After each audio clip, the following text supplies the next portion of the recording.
ಹೊರಗೆ ತಾಪ ಇರಬೇಕು, ಒಳಗೆ ಶಾಂತಿ ಇರಬೇಕು. ಇದೇ ಅಧ್ಯಾತ್ಮ. ಇದನ್ನು ಬಿಟ್ಟರೆ ಅಧ್ಯಾತ್ಮ ಏನಿಲ್ಲ.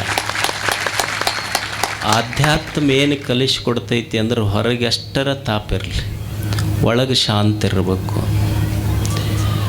ನೀವು ಅಂತೀರಿ ನೀವು ನೆಳ್ಳಾಗ ನಿಂತು ಮಾತಾಡಕತ್ತೀರಿ, ಬಿಸಿಲಾಗ ನಿಂತರೆ ಗೊತ್ತಾಕೈತಿದ್ರ ತಾಪ ಏನೈತಿ. ನಮಗೂ ಗೊತ್ತಾಗ್ತದೆ. ನಾನು ಗುರುಗಳಿಗೆ ಹೇಳಿದೆ,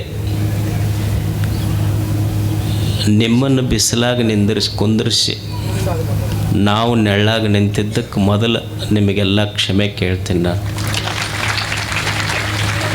ಆದರೂ ಶಿಷ್ಟಾಚಾರ 2 ಮಾತುಗಳನ್ನು ಹೇಳಬೇಕಷ್ಟೆ. ಇಷ್ಟು ಬಿಸಿಲಿನ ತಾಪದೊಳಗನೂ ಸಹಿತ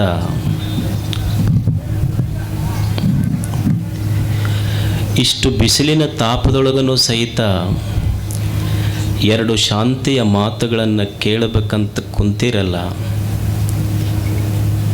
ದೇವರಂದ್ರೆ ಎಲ್ಲಿ ಹೊರಗಿಲ್ಲ. ಈ ತಾಪದೊಳಗೂ ಸಹಿತ ಇಷ್ಟು ಹಸನ್ನ ಮುಖ ಇದೆ. ಇಲ್ಲ, ಈ ಮುಖದ ಮೇಲಿನ ಕಳೆನೇ ನಿಜವಾದ ದೇವರು. ಇದನ್ನು ಬಿಟ್ಟರೆ ಎಲ್ಲಿ ದೇವರು ಇಲ್ಲ. ನಿಮ್ಮನ್ನು ನೋಡಿದ್ರೆ ಅಷ್ಟೇ ಸಂತೋಷ.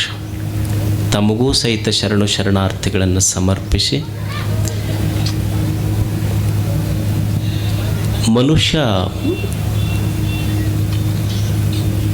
ಅನಾದಿ ಕಾಲದಿಂದಲೂ ಸಹಿತ ನಮ್ಮಲ್ಲಿ ಒಂದು ಜಿಜ್ಞಾಸೆ ಇದೆ. ಏನು ಜಿಜ್ಞಾಸೆ ಅಂದರೆ, ದೇವನನ್ನು ಅರಿಯಬೇಕು, ಅನುಭವಿಸಬೇಕು, ಆನಂದಿಸಬೇಕು, ಆರಾಧಿಸಬೇಕು.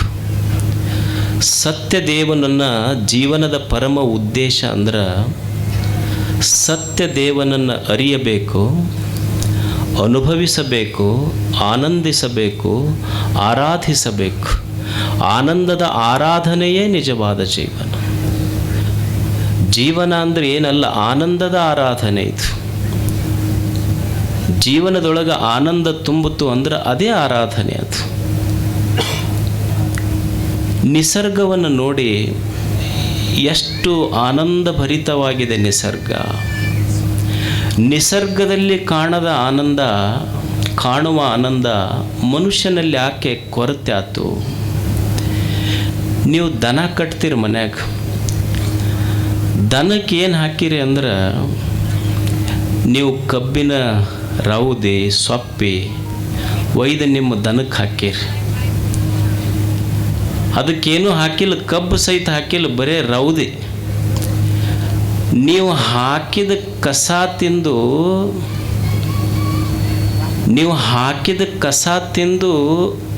ಸಂತೋಷ ಪಡ್ತಾವ ದನ. ಕಸ ತಿಂದು ಸಂತೋಷ ಪಡುವ ದನಗಳೊಂದು ಕಡೆ ಆದರೆ, ರಸ ಕುಡಿದು ಸಹಿತ ದುಃಖಿತರಾಗುವ ಮನುಷ್ಯರು ಒಂದು ಕಡೆ ಅದೀವಿ ನಾವು. ಅವು ಕಸ ತಿಂದು ಸಂತೋಷ ಪಡ್ತಾವ, ನಾವು ರಸ ಕುಡ್ದವ್ರು ಅಷ್ಟು ಸಂತೋಷ ಪಟ್ಟಿಲ್ಲ. ಕಬ್ಬಿನ ರಸನ ಕುಡಿತೀವಿ ನಾವು, ನಮಗಿಲ್ಲ ಸಂತೋಷ. ಈಗ ನೀವು ಮಾವಿನ ಗಿಡ ನೋಡ್ರಿ, ಮಾವಿನ ಗಿಡಕ್ಕೆ ಸುಮ್ಮನೆ ಒಂದಿಷ್ಟು ಚಿಗುರು ಬಂದಿರ್ತೈತಿ. ಕೋಗಿಲೆ ಐತಿ, ಕೋಗಿಲೆ ಏನು ತಿಂದೈತಿ? ಹಣ್ಣು ತಿಂದೈತೆ ಏನು? ಮಾವಿನ ಹಣ್ಣು ಇಲ್ಲ, ಸುಮ್ಮನೆ ಒಂದಿಷ್ಟು ಚಿಗುರು ತಿಂದು ಹಾಡ್ತೈತೆ ಅದು. ಒಂದು ದಿವಸ ಮಾವಿನ ಗಿಡ ಸಪ್ಪು ಕುಂತಿತ್ತು.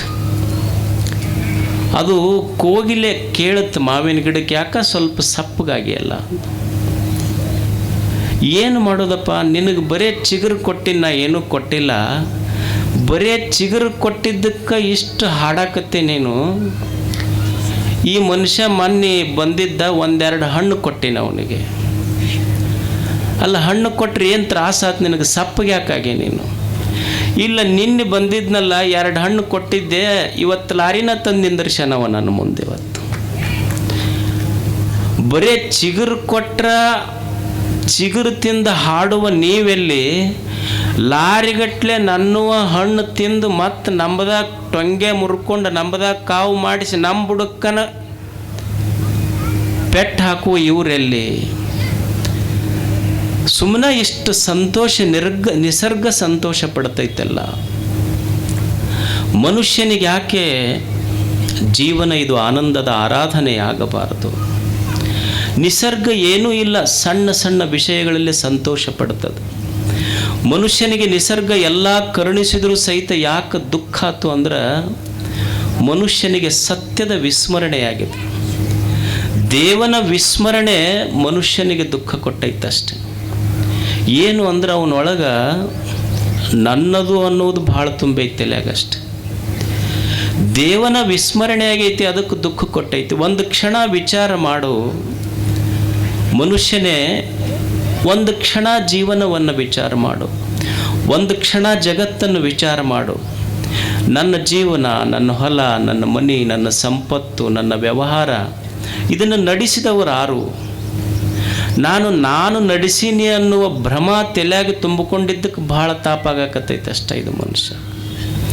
ಒಂದು ಕ್ಷಣ ವಿಚಾರ ಮಾಡಿ ನೋಡು. ನಾ ಹೇಳ್ತೀನಿ ಇಲ್ಲೋ, ನಾ ಏನಂತೀನಿ ಅಂದ್ರೆ ನಾನು ಉಣ್ತೀನಿ, ನಾನು ತಿಂತೀನಿ, ನಾನು ನೋಡ್ತೀನಿ, ನಾನು ಕೇಳ್ತೀನಿ. ಅಲ್ಲ, ಕೇಳುವ ಕಿವಿ, ನೋಡುವ ಕಣ್ಣ, ತಿನ್ನುವ ನಾಲಿಗೆ, ಇವೆಲ್ಲ ಜಡ ಅದಾವ. ನಮಗನಿಸ್ತೈತೆ ಅಷ್ಟೇ. ಕಣ್ಣಿನಿಂದ ನಾನು ನೋಡೀನಿ, ಕಿವಿಯಿಂದ ಕೇಳೀನಿ, ನಾಲಿಗೆಯಿಂದ ತಿಂದೀನಿ, ಕೈಯಿಂದ ಮಾಡ್ತೀನಿ ಅಂತ ಅನ್ನಿಸ್ತದಷ್ಟೇ. ಇವು ಜಡ ಅದಾವ ವಾಸ್ತವದಲ್ಲಿ. ನೀವು ಹಂಗೆ ವಿಚಾರ ಮಾಡಿರಿ. ಕಿವಿನ ಕೇಳ್ತಿದ್ರ, ಕಣ್ಣ ನೋಡ್ತಿದ್ರ, ನಾಲ್ಗಿನ ತಿಂತಿದ್ರೆ ಒಬ್ಬ ವ್ಯಕ್ತಿ ಸತ್ತಾಗ ಅವನಿಗೆ ಊಟಕ್ಕೆ ಬಡದಿರ್ತಿರಲಿ. ಮತ್ತು ಕಿವಿನ ಕೇಳ್ತಿದ್ರ ಮತ್ತು ಅವ್ರು ಹಾಡಾಡ್ಕೊಂಡು ಹತ್ತಿದ್ದು ಯಾಕೆ ಕೇಳಿಲ್ಲ, ಎದ್ದು ಬರ್ಬೇಕಿಲ್ಲ. ಮತ್ತು ನಾಲ್ಗಿನ ತಿಂತಿದ್ರ ಬೆಲ್ಲದ ಪೆಂಟಿ ಒಂದು ಕಣ್ಣಿ ಇಡ್ರಿ, ಇದು ರುಚಿ ಐತೇನಂತ ಹೇಳ್ತಾನತ್. ಇಲ್ಲ, ಕಣ್ಣಿನಿಂದ ಕಣ್ಣ ನೋಡ್ತಿದ್ರ ಅವ್ರ ಮನ್ಯಾಗ ಹೆಣ್ಮಕ್ಳು ಹಾಡಾಡ್ಕೊಂಡು ಅಳ್ತಿರ್ತಾರಿಲ್ಲ. ಅವ್ರು ಯಾರೋ ಅವ್ರ ಸ್ನೇಹಿತರು ಬಂದಿರ್ತಾರ, ಒಂದು ಸರ ತೊಗೊಂಡು ಬಂದಿರ್ತಾರ. ನೋಡಿ, ನೀವಿಬ್ಬರು ಬಿಟ್ಟು ಆಗಲೇ ಇರ್ತಿದ್ದಿಲ್ಲ. ಇವತ್ತು ನಿಮ್ಮ ಸ್ನೇಹಿತ ಬಂದಾನೆ, ನಿಮ್ಮ ಪ್ರಾಣ ಸ್ನೇಹಿತ ಬಂದ, ನೋಡ್ರಿ ಕಣ್ಣರ ತೆಗೀರಿ ಅಂತ ಅವ್ರ ಹೆಣ್ಮಕ್ಳು ಹಾಡಾಡ್ಕೊಂಡು ಅಳಾಗ ಕುಂತ ಹೆಣ ಅಕಸ್ಮಾತ್ ಕಣ್ಣು ತೆಗೀತು ಅಂದ್ರೆ ಇವರಿಬ್ಬರು ಕಣ್ಣು ಮುಚ್ಚಬೇಕಾಗತ್ತವ. ಅಂದ್ರೆ ಕಣ್ಣು ನೋಡಿಲ್ಲ, ಕಿವಿ ಕೇಳಿಲ್ಲ, ಕಣ್ಣಿನ ಮುಖಾಂತರ ನೋಡಿವಿ, ಕಿವಿಯ ಮುಖಾಂತರ ಕೇಳಿವಿ, ನಾಲಿಗೆ ಮುಖಾಂತರ ರುಚಿಸಿವಿ. ಈ ಕಣ್ಣು, ಕಿವಿ, ಮೂಗು, ನಾಲಿಗೆ, ಈ ಇಂದ್ರಿಯಗಳ ಹಿಂದೆ ಇವುಗಳನ್ನು ರುಚಿಸುವ ದೇವ ಒಳಗಿದ್ದಾನ ಅನ್ನೋದು ಗೊತ್ತಿಲ್ಲ ನಮಗಷ್ಟೆ. ಒಳಗೆ ದೇಹ ಹೋದ್ರೆ ದೇಹ ಹೆಣ ಅಷ್ಟೇ, ಇದರೊಳಗೇನೂ ಇಲ್ಲ. ಯಾರು ಈ ದೇಹದೊಳಗಿದ್ದನ್ನು ನಡೆಸಿದವರು, ಎಷ್ಟು ವಾಯುಗಳು ಇದ್ರೊಳಗೆ, ಪ್ರಾಣ, ಅಪಾನ, ಉದಾನ, ವ್ಯಾನ, ಸಮಾನ, ಒಂದೊಂದು ವಾಯು ಒಂದೊಂದು ಕೆಲಸ ಮಾಡ್ತೈತಿ ದೇಹದೊಳಗೆ. ಒಳಗಿದ್ದನ್ನು ನಡೆಸಿದವ್ರು ಯಾರು ಅನ್ನೋದು ಸ್ವಲ್ಪ ವಿಚಾರ ಮಾಡಬೇಕಲ್ಲ ಮನುಷ್ಯ. ಈಗ ನೀವು ಒಂದು ಸೈಕಲ್ ತೊಗೊಂಡು ಹೋಗ್ತೀರಿ. ಒಂದು ಸೈಕಲ್ ತೊಗೊಂಡು ಹೋಗುವಾಗ ಒಂದು ಸಣ್ಣ ಮುಳ್ಳು ನಟ್ಟೈತೆ ಅಷ್ಟೇ, ಭಾಳ ದೊಡ್ಡದಿಲ್ಲ.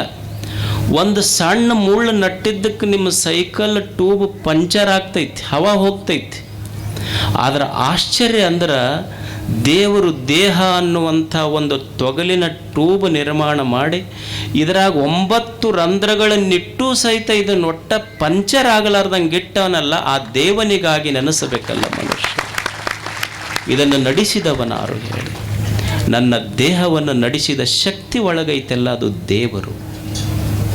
ಅಂಥ ದೇವನನ್ನು ಮನುಷ್ಯ ಅರಿಯಬೇಕು, ಅನುಭವಿಸಬೇಕು, ಆನಂದಿಸಬೇಕು, ಆರಾಧಿಸಬೇಕು.